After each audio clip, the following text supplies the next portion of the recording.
This is Money Matters, a production by the University of Florida IFAS Okaloosa County Extension. So, how many of you would like to become a millionaire?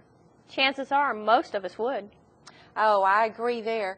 But what do you think a millionaire even looks like or acts like? Let me think. I know most poor people become millionaires by winning the lottery. Well, no, that's not a characteristic of a millionaire.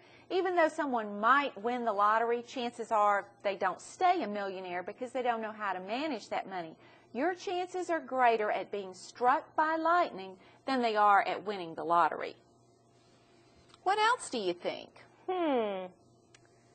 I know most millionaires drive fancy cars, like Cadillacs. Well, no, unfortunately, that's not true either. Did you know that only about 23% of people who are millionaires actually even drive a current model year car? They drive cars that are a little bit older than that or that are already paid for. And as a matter of fact, more millionaires drive Fords than Cadillacs. What else? I know most millionaires are single, right? Living the good life. Well, a lot of times that may be what the media portrays, but that's not what happens in real life. Most millionaires are married and have stayed married. We know that money is a key factor in many divorces and disagreements. So choosing a marriage partner is a really important part of becoming a millionaire. Anything else you can think of that maybe is a characteristic of a millionaire? I think I've got one this time. Most millionaires are college graduates.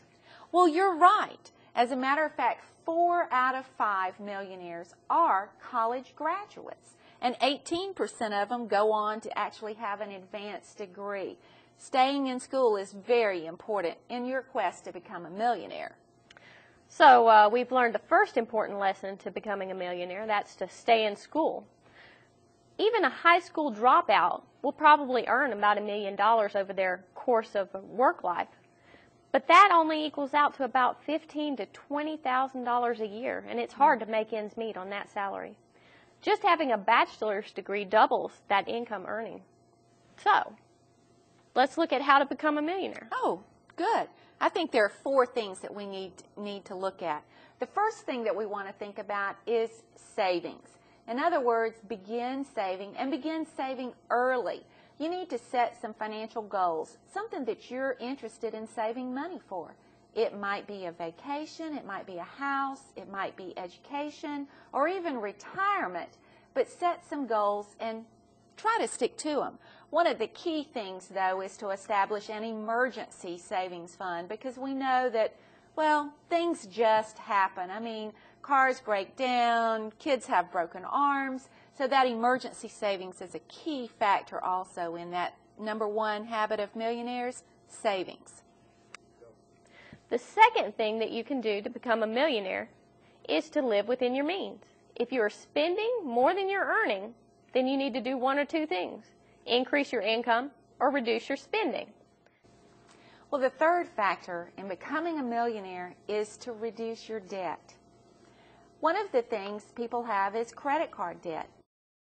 Evaluate how much you owe and work at reducing debt is our third step in becoming a millionaire. The fourth thing I want to mention is investing. Now, once you've got your emergency fund saved, you can begin investing. Now, how is investing different than savings? Well, savings is more for short-term goals, and investing is more of a long-term process.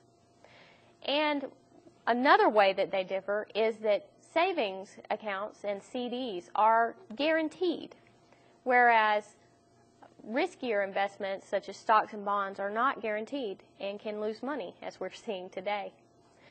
Let's look at this example. Say you're a high school graduate and you just got $2,000. So instead of spending the money, like most of us probably would, we're going to look towards our financial future and save the money. So we put it into a mutual fund earning 8% interest. Okay. So in 10 years when you're 28, you've got $4,000. Then at 20 years later, when you're 38, you've got $10,000. And 30 years later, at age 48, you've got $22,000 saved. Let's look at another possibility. Let's say we took that $2,000 that's in that mutual fund, and we've motivated you to really start that savings habit. So every month you add $50 to that account. In 10 years, or when you're 28 years old, you will have accumulated $53,000. That would sure make a nice down payment on a house, wouldn't it? In 20 years, that money would have grown to $130,000. And in 30 years, or at age 48, you would have $300,000. But guess what? It gets even better than that. If you keep saving until age 68, that's right, you are going to be a millionaire, because that fund will now have grown to $1.5 million. And you're a millionaire. So we've learned how to become a millionaire today. There are 4 steps. That's right. Number 1, save your money. Number 2, live within your means. Number 3, watch your debt and reduce it. Number 4, invest wisely. So we hope that these 4 tips will help you on your way to becoming a millionaire.